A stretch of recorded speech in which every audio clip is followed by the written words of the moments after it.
बिहार ने देश को एक बड़ी संख्या में प्रतिभाओं को दिया है, लेकिन आज खुद बिहार अपनी पहचान के साथ भेदभाव का शिकार है।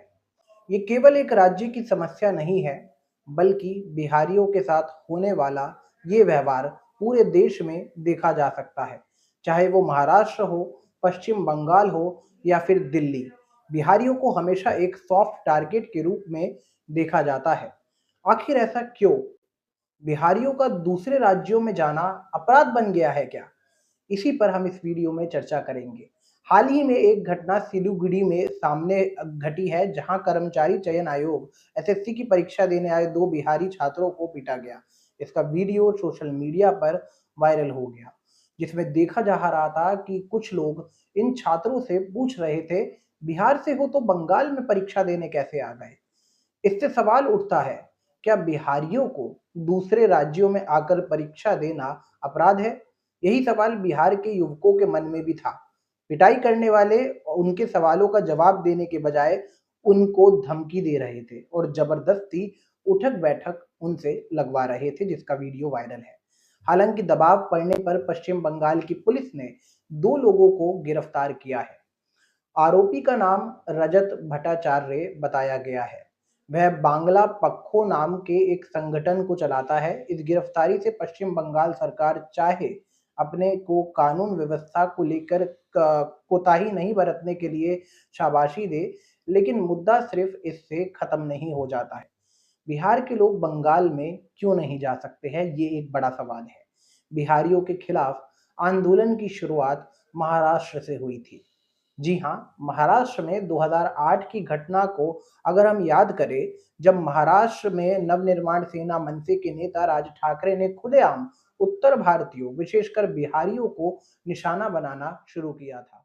आपको मालूम है, उत्तर प्रदेश, बिहार और सिर्फ झारखंड से, तीन राज्यों से महाराष्ट्र में रोज रोज 48 ट्रेनें आती है।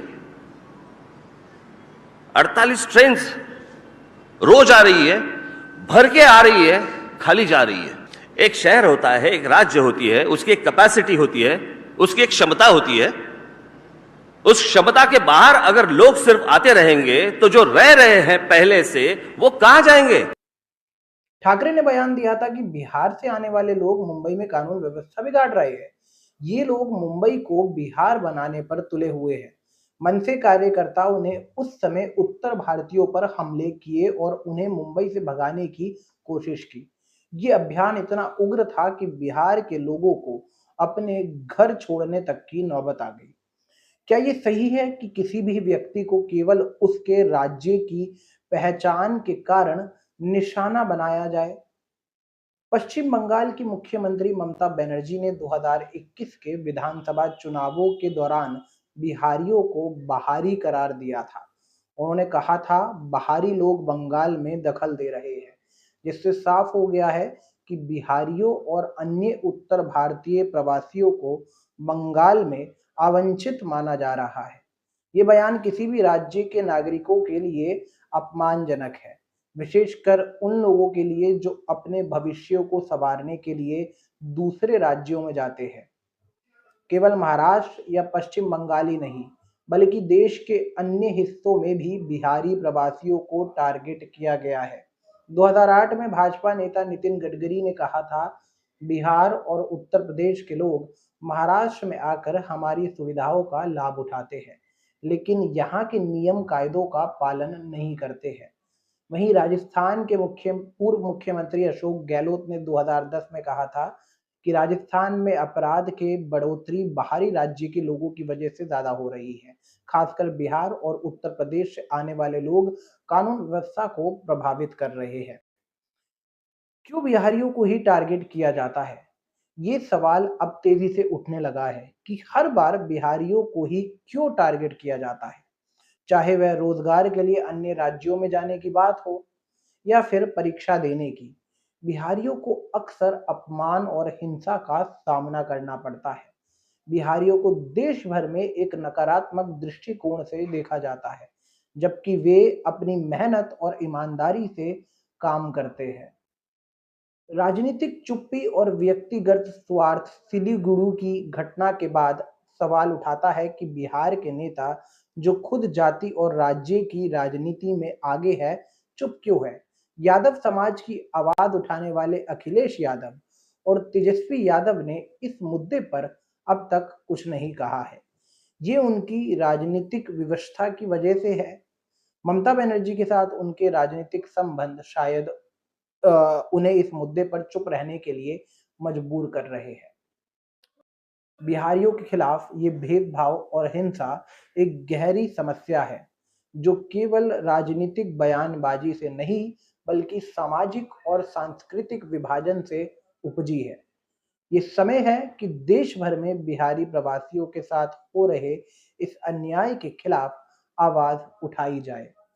क्या बिहारियों को केवल इसलिए टारगेट किया जा रहा है क्योंकि वे मेहनती ज़्यादा है और संघर्षशील होते हैं, या सिर्फ उस राजनीतिक एजेंडे का एक हिस्सा बनकर बिहारी रह गए हैं? अब बड़ा सवाल ये है कि एक राज्य के लोग जो दूसरे राज्यों में नौकरी या काम के सिलसिले में जाते हैं, तो उनके लिए क्या पॉलिसी है? दरअसल कई राज्यों में स्थायी निवासियों को ही नौकरी में वरीयता दी जाती है। इसे डोमिसाइल पॉलिसी कहते हैं। कई राज्य नहीं चाहते हैं कि उनके राज्य की नौकरियों में दूसरे राज्यों के लोग आकर आवेदन करें। ये पॉलिसी पहले बिहार में भी लागू थी।